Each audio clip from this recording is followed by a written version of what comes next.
this is our first time ever presentation, so if there's any glitches, we'll figure it out. We hope to be doing this again. For those of you who don't know me, which I think most of you do, I am Martine Noletti, and I'm the chairman and founder of the Cornerstone Project, and we support the Nambale Magnet School, and of course, Evalyn Wakhusama in all her endeavors thereof. At the beginning of this pandemic, I thought we were done. I didn't know what we were going to do. I thought everything was lost, everything was over. But then I realized it was actually, it offered us an invitation to have faith and to reinvent.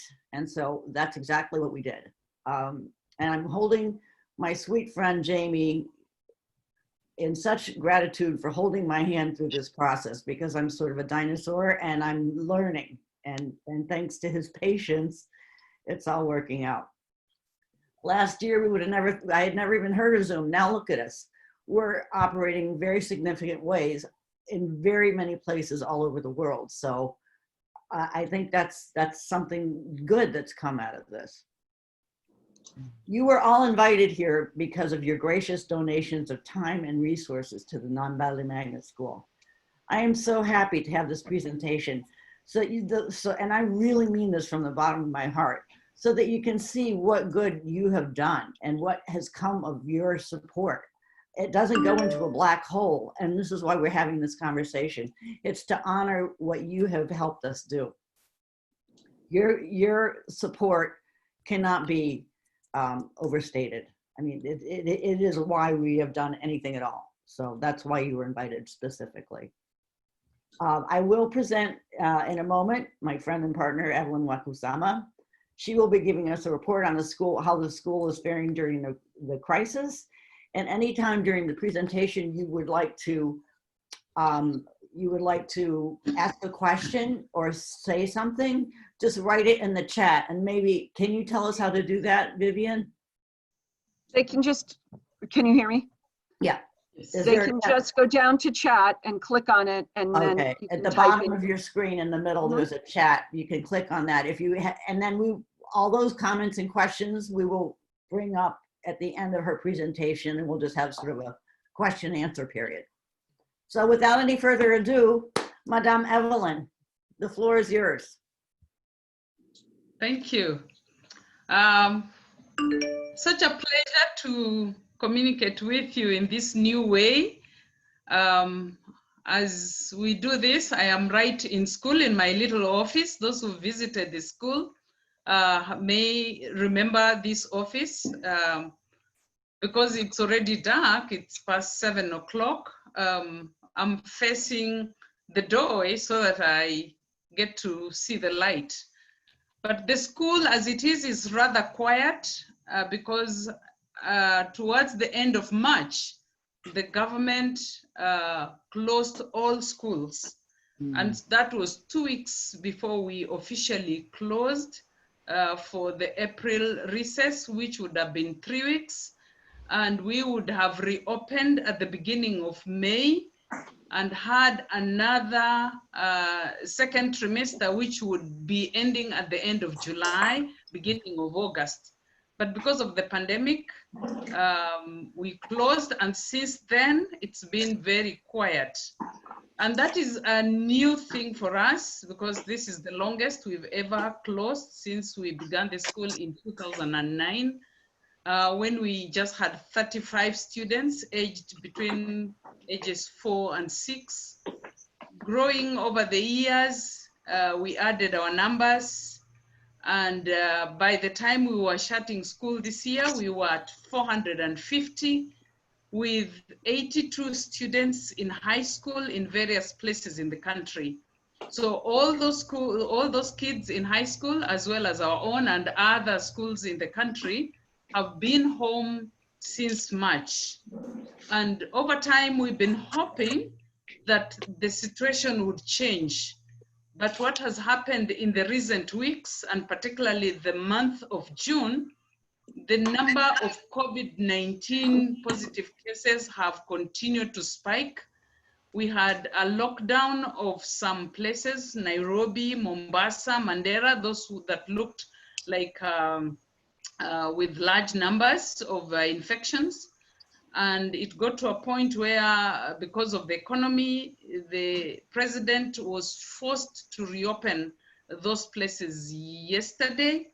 And then but there's a curfew from 9 p.m. up to 5. So as we speak, there are places that have been reopened, but there are some restrictions. Schools which we were hoping would be reopened in September, through lots of speculation. Officially, it's been announced that this whole year, 2020, is now being voided, that there's no academic year for 2020 that will be considered as having been done. Instead, the new school will be in January of 2021. That means that children will be home for a whole 9 months. So that is a new thing we have to deal with. Everyone is a little frustrated, but we don't know what to do. So we are also just at that point where we are beginning to wrestle with the news that we will not have school until next year, and that everyone who was in this year will repeat. So that means basically no exams, which would have been there at the end of year, as would be the case. Our staff, almost 70 in number, most of them are away because we had to keep them away due to social distancing. We've retained a lean staff for the office. Security staff have to be on because of insecurity. We have to secure the school both day and night. And then the farm workers are the ones that have to be there because we have animals and there's farming that's ongoing. So we would say we have on site about 20 people every day, but the rest are at home, and they keep hoping that we would support them because they have no other source of income. We have not been in touch with all the children, reason being that it is a bit of a challenge to reach everyone. Our teachers have put emphasis on visiting the top classes because we were concerned about exams, because generally our school system is exam driven. Eventually, what really is the measure of learning is will be the exam. So we paid attention to the grades 7 and 8 in order to keep them, very busy with work. That way they don't lose any, say, consistency in learning. And so that's what we've been doing so far. We have also visited a few others that are supported, just as a way to encourage them, because they must be in very dire circumstances. But that's what we can do. And so we seem to be in limbo as we speak.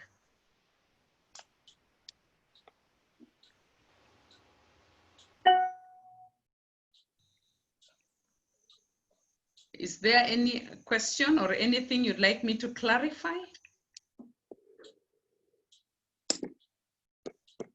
Evalyn, this is Laurie. I understand that you said there are 20 on site and many of the teachers don't have access. Are they able to come visit the school so that they can use some of the internet resources and then leave? They're not there full time, but they can come and use some of the resources? Thank you, Laurie.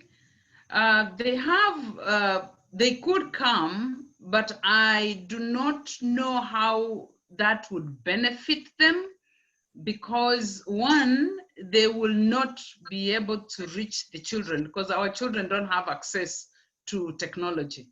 Mm-hmm. So that is not even something that is a choice for us. There would be a few with technology, but then you'd be addressing a very small number. Mm-hmm. Evalyn, you had quoted to me, which I found frightening and astounded, and I'd like you to share with the group. the rise in teen pregnancies from the time the lockdown started and when girls were not in school till today. If you can share those stats with us, roughly. Yeah, part of the crisis we are getting now is that children have been home, and because of that, there has been unprecedented number of teenage pregnancies just between April and June. The numbers are alarming. And this could be because of being at home, idle time. Some of them could have been engaging in relationships that are have resulted in this kind of thing. We also think that some of it could be abuse. You can imagine a child maybe living in a setting where maybe the people that should be responsible for them take advantage of them. It could also be because of poverty. When children are poor, you would be surprised that there are other attractions to them which they succumb to, not because you'd say they are immoral or anything, but it's the only way. Suppose somebody said you have no food, I can get you food and money for this in exchange for something. So you find that they end up in a very difficult situation simply because they're poor. Somebody takes advantage of their poverty, and because they have a need, then they eventually suffer consequences. So those are some of the issues that happen, and especially in a setting where there's poverty, some of those things you cannot fully understand until you realize that maybe they exchanged sex for food. It's horrifying, and it exemplifies exactly why we need to keep children in school, and why it's important that we have this school for poor children. There was another question that came up on the chat, which was, how is the economy in Western and in Kenya as a whole doing right now, and how is it being affected? The Kenyan economy is doing badly. One, because a lot of people lost jobs. When things closed down, a lot of people, especially in the informal sector, had no jobs. They had no way of leaving the city. And so it hasn't been easy. In the rural area, there is really nothing that people can go to as a livelihood. And so we are also facing the same kind of scenario, because then our teachers are saying we have no other way of survival. If you don't support us, we don't know how else we will survive. So the economy is poor, and that's the reason the president had to reopen the economy, even though the numbers are spiking. So the responsibility for one's well-being has now been transferred from the government to the individual person. Wow. We have another question from David. What are you doing with the food from the farm? Right now, we have milk, which is being sold. It's not at a very good price because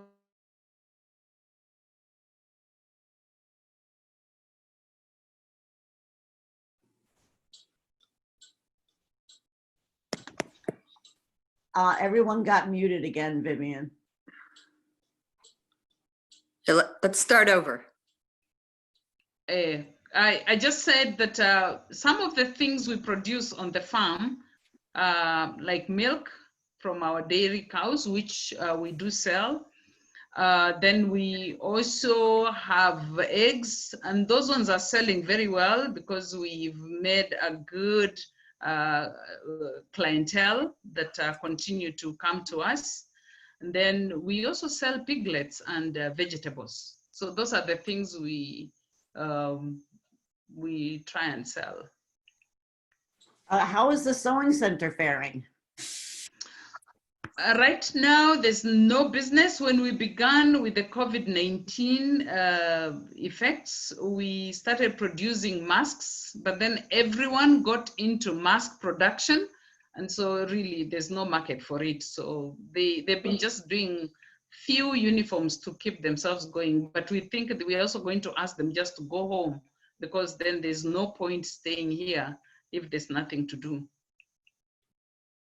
Well, our hopes and prayers are with you, and we hope that we can continue to survive and until such time where we can reopen and be of service to the community once again. And once again, all of you guys have answered a tremendous appeal at this very important time. So we appreciate that. You guys are all here when we needed you, and I can't say enough to say how grateful I am. So blessings to all of you. Thank you, Martine. Evalyn, I have, excuse me for a moment. I have another question about the sewing center. So you don't have a need for masks there. Would it be possible to have masks shipped here for us to potentially sell to some of our members? If we got an order, we would be happy to work on them. We would just need to meet what would be considered as the specs for masks. What we did is produce something that we could find, but we noticed that the government used the big corporations and some of the institutions to mass produce masks. So in any case, they said that they would supply masks to every child whenever they would reopen. But as it is, if reopening is now moved to January of 2021, maybe these institutions which are government run will continue to produce. And I'm sure they're doing it at a certain level and they have access to materials. So for us, we would need to be sure that we are meeting what would be the standard, mask, whatever, that will be safe enough for people to use. So are there other things such as the book bags or other items that a teacher in the United States might be interested in purchasing? Well, I think what Lori's trying to say is, go ahead. Go ahead. Yeah, sure. We could come up with some specifics. For example, I'm assuming if we get an order, then it's easier to work to fulfill an order as opposed to just trying to imagine what might sell. An example is, and Loretta can bear witness to this, we had made some computer bags and a few other things, and not all of them sold. Pastor Sandy also, his church helped sell some of the things, which we appreciate. But then again, we realized that the selling wasn't as fast as we thought they would. So, but if we have an order, we'd be happy to do that. It will help to keep the people in the sewing center busy, but also raise hopes that we'll be at least working towards earning an income. By the way, if I may, we are having an online auction in October as our fundraiser. For those of you who know, normally we do a fall festival, which we are not able to do, of course. So what we've replaced it with is an online auction. And Evalyn, so you know, I'll be gathering the sewing items from Loretta and from Pastor Sandy, and we'll be auctioning a lot of that on that online auction. So there's a good chance that, just so you know, you may still have a shot at recouping that. We're going to be using that for auction items in October. Thank you. Thank you.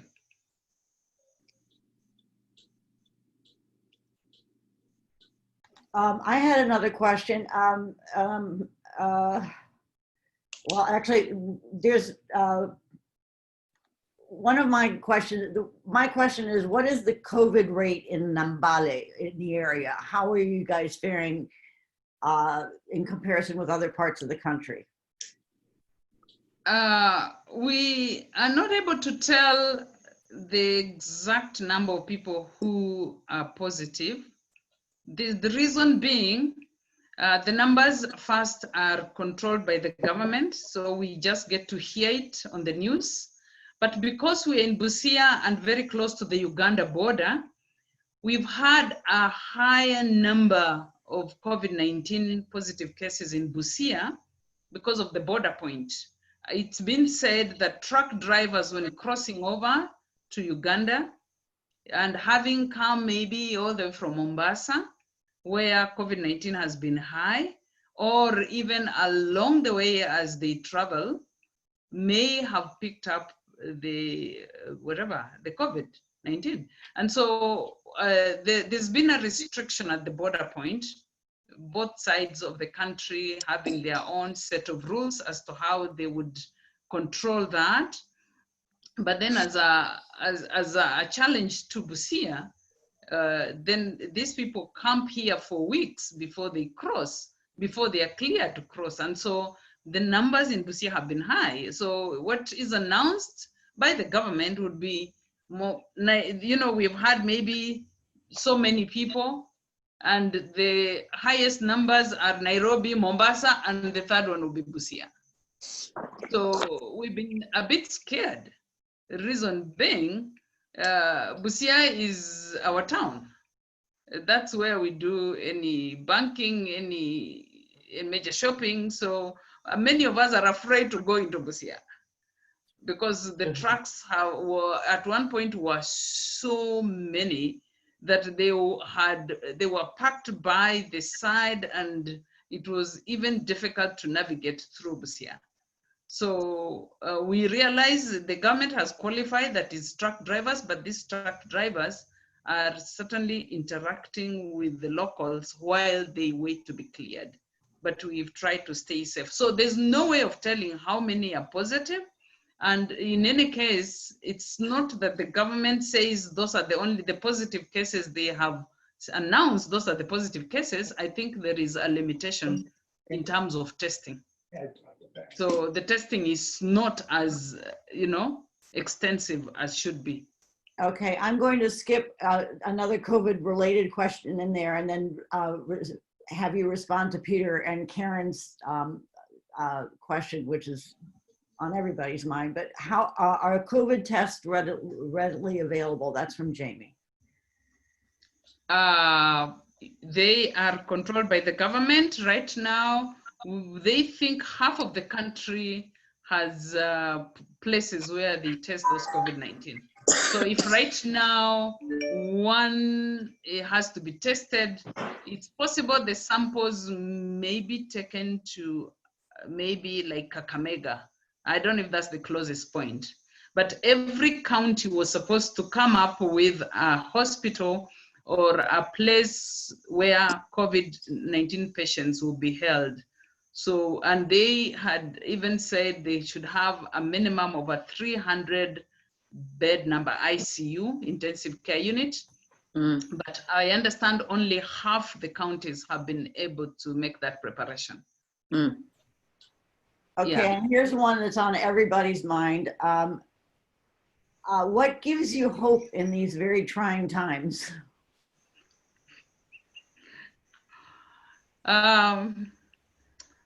Today I've been particularly very stressed, many things. So I said, oh my, what a bad day for me.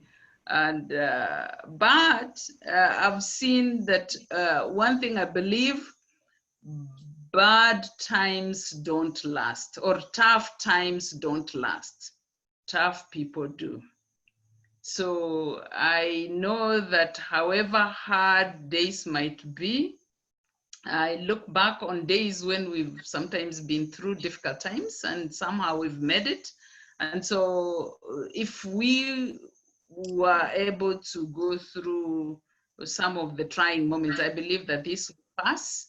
And so we're just taking one day at a time. But also, I'm a person of faith. And so my faith has been a great inspiration to me. And day by day, I just say, one day at a time, God holds the final word. And then lastly, the just assurance of knowing that we have such wonderful friends like you. That makes a whole difference to us. If we were on our own, we would not even be here now. It's been very hard going, but thank you for being there for us.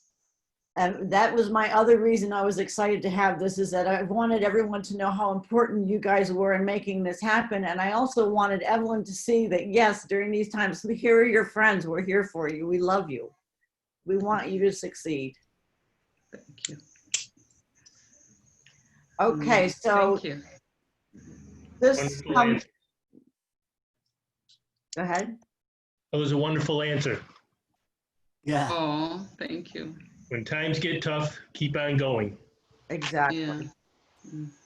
Now, Susan Brand asked if, will the students need to complete an extra calendar year to make up for the lost learning in 2020? And the answer to that is yes. The entire country is taking a step, is repeating a grade, essentially. Yes. Well, I can't think, and if there are no further questions coming, I just, I oh, think Jamie has okay. one. Thank you, Evalyn, and also know that our prayers are with you constantly. And I know you feel that, but it's such a privilege to help in even small ways. The children that have, I guess they're the folks on scholarship who are now back. I was so moved at the photo that Martine sent me, and it was a family standing in front of a hut. And I know that the social workers are trying to keep in touch with some of those kids who were the most impacted. They went from living in a wonderful school, boarding school environment back to the poverty from which they came. Is there a way that, though the school doesn't reopen, that we could bring back a few kids in to give them a better life experience while maybe the school year isn't taking place, but we can have them back in a boarding environment where they can be provided for and in a loving way. Because I think for me, it's the nurture that you folks give them, not just the education that has been stripped from them. And it's almost like I can only imagine they have this taste of non-poverty, and then to have to go back. I worry so much for those children, especially. Yeah. Jamie, it's really a good concern. And we too worry about them. We even have been praying and hoping that among the so many kids that are pregnant, we just hope that none is from our school. So that's how concerned we are. Yeah. And because we operate directly under the government's directive, we cannot go against it. Yeah. We would actually be closed. So it's not something we can just defy and do in our own way. Yeah. When they say schools are closed, even typically other times when schools close, it is mandatory for everyone to close by a certain time and reopen by a certain time. And if we don't, we are by the roadside, we are very easily visible. It's very easy for someone to inform on us and we'll be in trouble. Okay, thank you. That's just a tragic situation. And our goal is to maintain and to be back doing the work that we do for the children as soon as we can and stay afloat in the meantime. Right.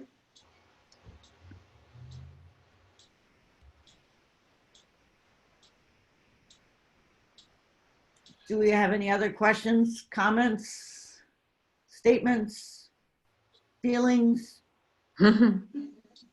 Martine, can you hear me? Yes, Oh, that's great. This is Loretta, the flower lady. yes. Loretta. I wish to thank Evelyn for the incredible work she has done over the years since 2009, when the school opened, and even before that, when she was planning and purchasing the land and so forth.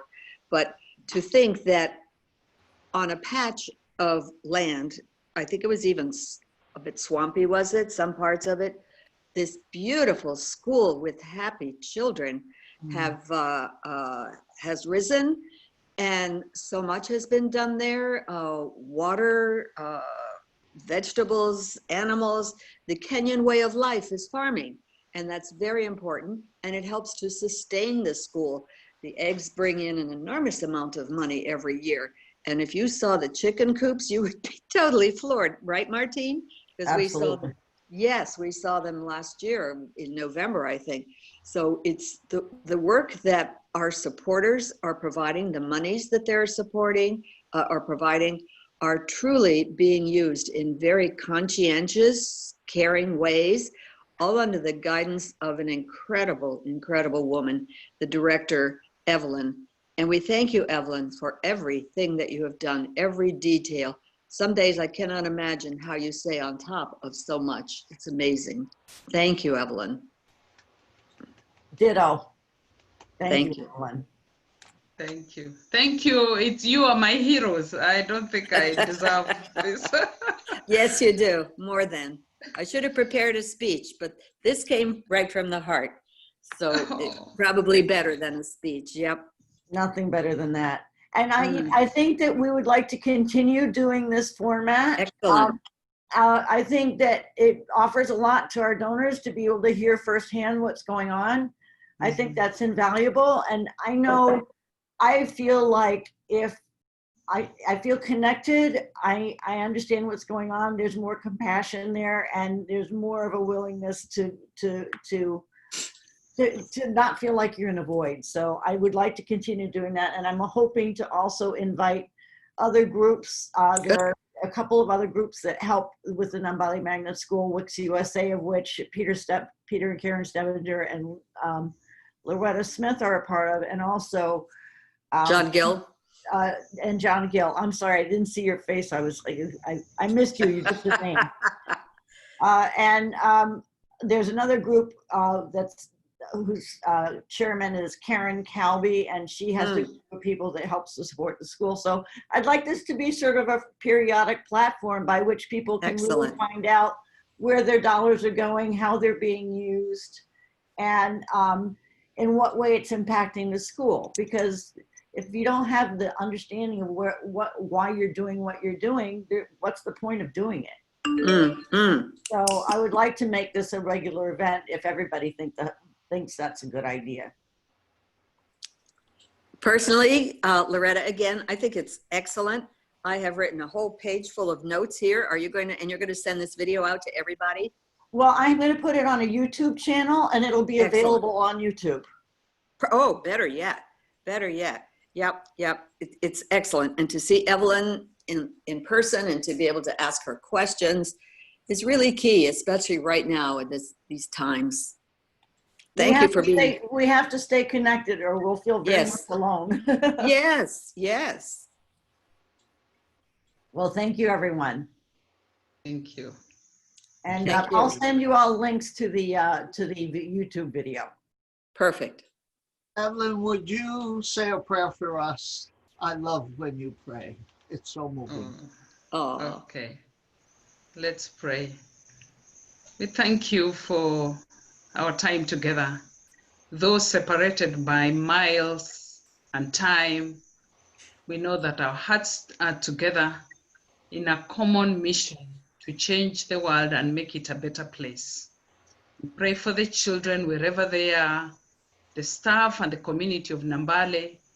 We pray for all our supporters, and we ask that you would continue to guide us, especially in the days ahead that look so difficult with the uncertainty of each day.